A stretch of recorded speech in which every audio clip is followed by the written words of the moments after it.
Hey guys, welcome back to my channel, and today what we have here is the ASUS ROG headset Delta S Animate.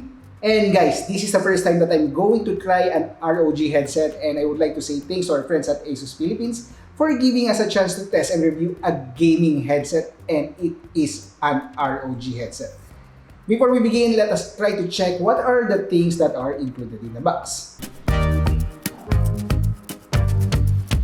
The packaging is actually nice since this is an ROG headset series, and the unit is actually gorgeous with the leather peel earpads, a removable mic, and it also comes with a booklet, a warranty card, an extra pair of mesh earpads, and a USB Type-A to Type-C connector.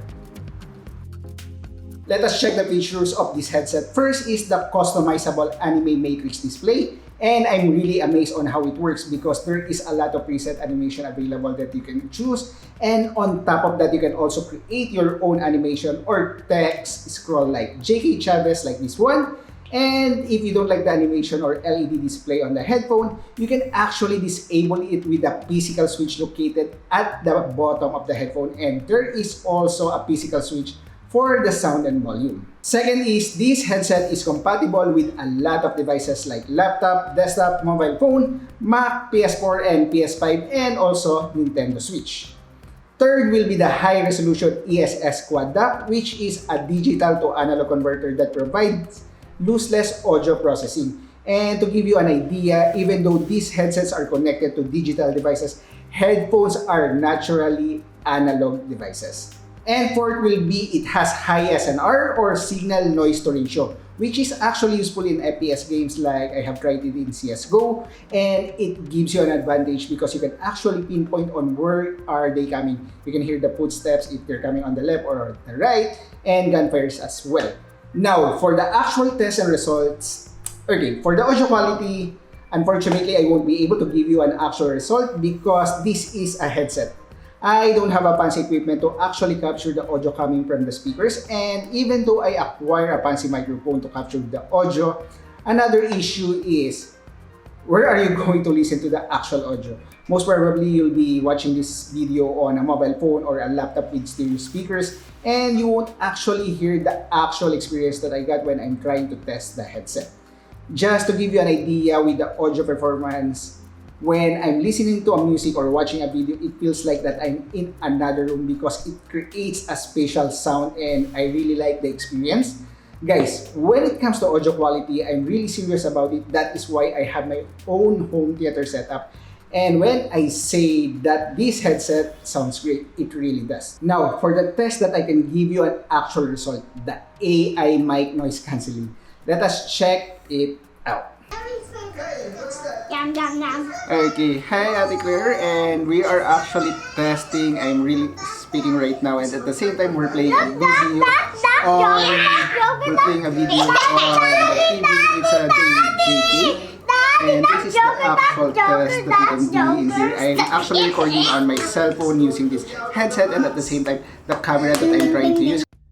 Okay, hi Ate Claire, and we are actually testing. I'm really speaking right now, and at the same time we're playing a video on the TV. It's a day with JK, and this is the actual test that we can do in here. I'm actually recording on my cell phone using this headset, and at the same time the camera that I'm trying to use.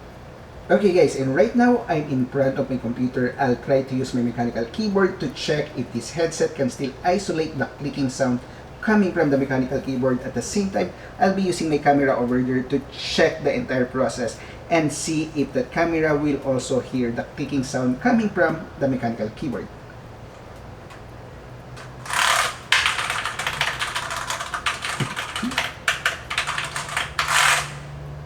Okay guys, and right now I'm in front of my computer. I'll try to use my mechanical keyboard to check if this headset can still isolate the clicking sound coming from the mechanical keyboard. At the same time, I'll be using my camera over there to check the entire process and see if the camera will also hear the clicking sound coming from the mechanical keyboard.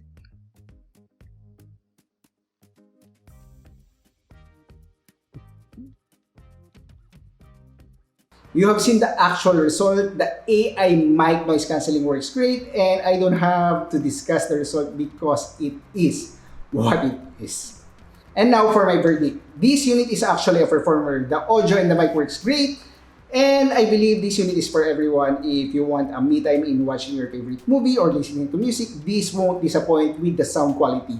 And for gamers, it will give you a better experience and advantage, especially in FPS games. And for people who are not working at the office and have constant meeting, I think you can even get away in working in a bar since the AI noise cancelling mic works great. And I think they won't even notice that you are actually in a bar.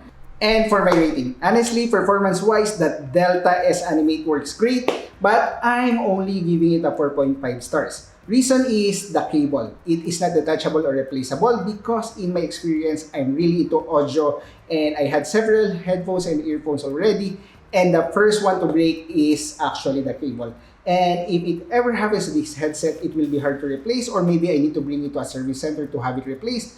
But if it is a detachable cable, it will be easier to replace. And that is just for me. But if you are careful with your stuff, I believe it won't be an issue. Definitely get this ROG Delta S Animate. And again, it won't disappoint on the performance. I believe that is all. If you have comments and suggestions, comment down below or message me at JK Chavez on FB. And if you want to buy this ROG headset, I'll include a link on the description below. And again, thanks for watching, guys. Have a great day, stay safe, and bye!